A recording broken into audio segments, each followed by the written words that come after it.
in our lives, my mom. In the 26 years of marriage, I've witnessed the true meaning of love can conquer. There will be times they were inseparable, and there will be times when they couldn't stand another minute of each other. Going through photos of James in the last 2 weeks, I could easily find photos of them smiling lovingly at each other and then making faces at each other the next second. No matter the circumstances, they managed to overcome it in the end because of the love they had for each other. In fact, the love James had for my mom was so big, he was able to accommodate not only one, but three ladies into his life. James was a man of few words. Well, except when he's telling that story that nobody else finds funny and couldn't stop talking because he's laughing so hard. But as Uncle Ian, Peter's brother, said, coming from a traditional Scots family, James was not the expressive type when it comes to the love he had for someone. He was more subtle about it, and over the years, I have picked up on ways that he would show his love for us. Such as that time when he paid for my 40 hours of classroom driving lessons just to ensure I passed my and later I found out or realized so there would be an extra designated driver in the house. Or eternal job opportunity he found, even though it was for jobs like security officer. Or he would help to watch his grandkids when I had my hands full, or when Louis and I just needed some time off. Evident by the fact that I have stopped with him as the walking and talking Wikipedia, and more to that. Because there is no doubt that he has influenced me in a way that only father could. For example, I don't think I would have liked marmite on my toast or beetroot in my salad if it wasn't for him. He taught me manners while demonstrating the science of swearing. He was the reason I picked up reading at the age of 14, resulting in a huge improvement in my English. And of course, most importantly, he demonstrated how to have a good time when life gives you lemons.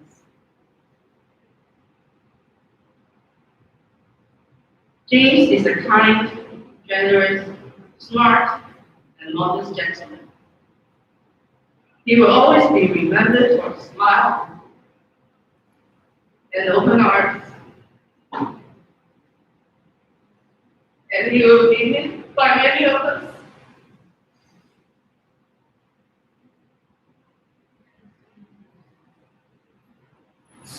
Thank you again for being here today for him. And I know his big smiling face will always be with us.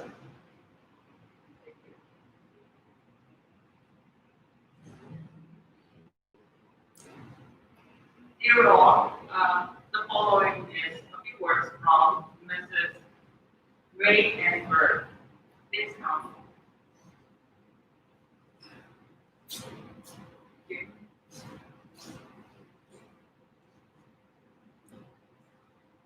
Hello, everyone. I'm Ann Bird. I'm actually the third bird that you're going to hear from the last 24 hours. And that says a lot about our friendship with James. Yeah. Yesterday, we had a chance to celebrate his life. And today, we have a chance to say goodbye. James is known among many of us for his love of beer, incredibly spicy food, and cheese. However, the way I remember James is this: kind-hearted, softly spoken, even-keeled, calm, loyal, and for his unwavering love for Esther and their family. He had always been wiry and skinny, and it seemed that he was able to stay fit throughout his life. I remember watching him play rugby soon after I met him, and it struck me that he was a natural athlete. I knew he also played hockey, and in the later years did a lot of hill walking. James never carried any extra weight or developed a beer belly, despite the copious amount of beer that he drank or curry that he ate. It did not make any difference whatsoever to his physique.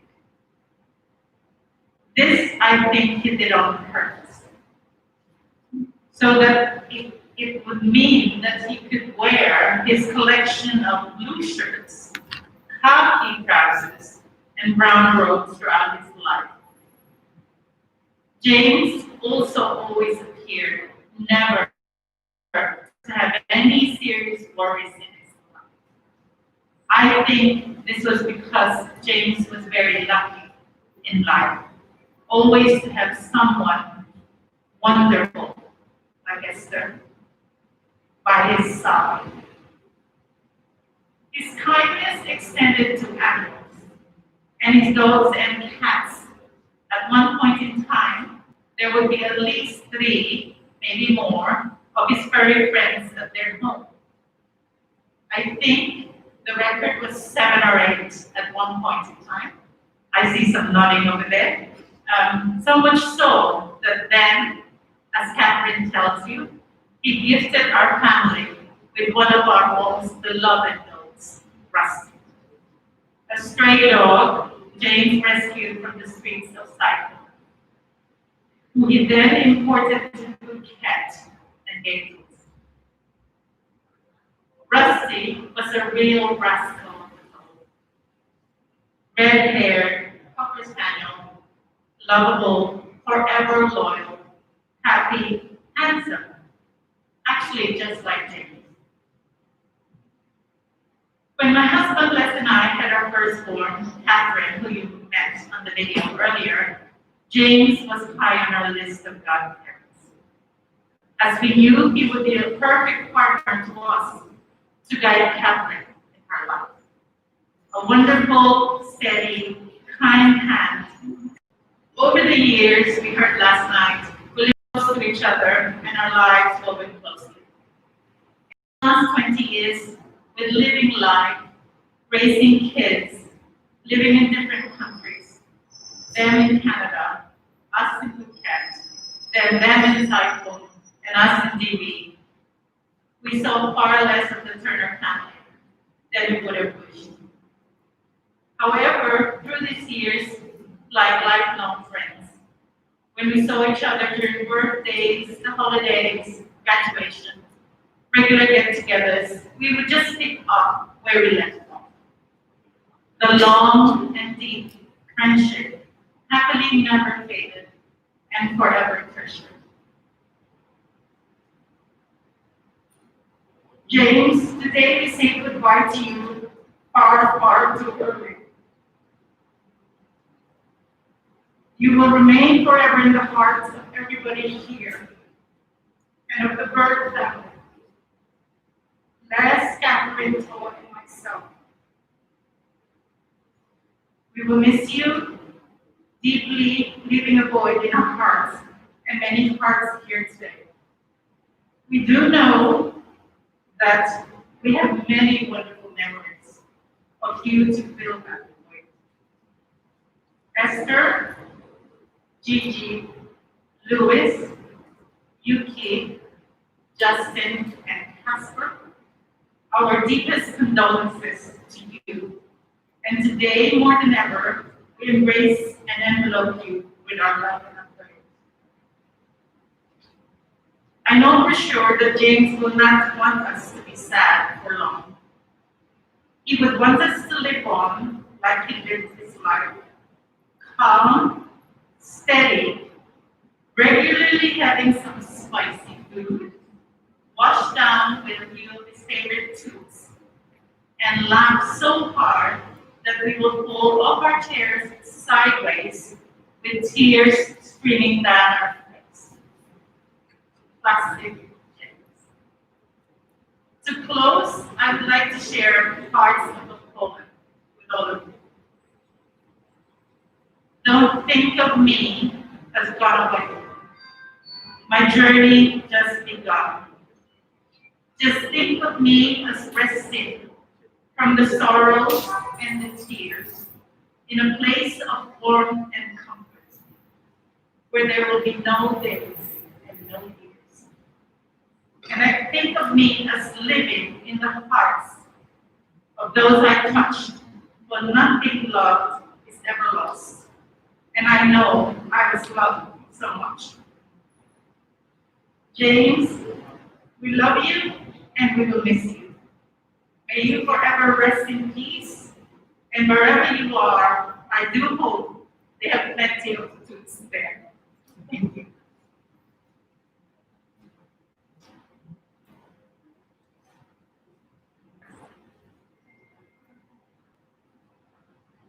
咁我哋跳出嚟嘅咯，你睇咗未啊？頭先有冇叫你睇㗎？我哋睇咗正唔正啫嘛？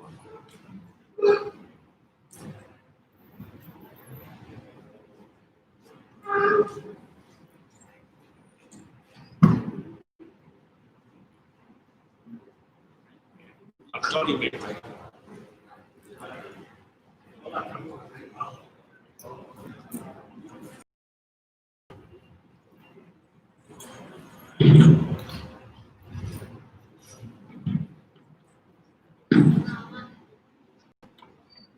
你睇咗未？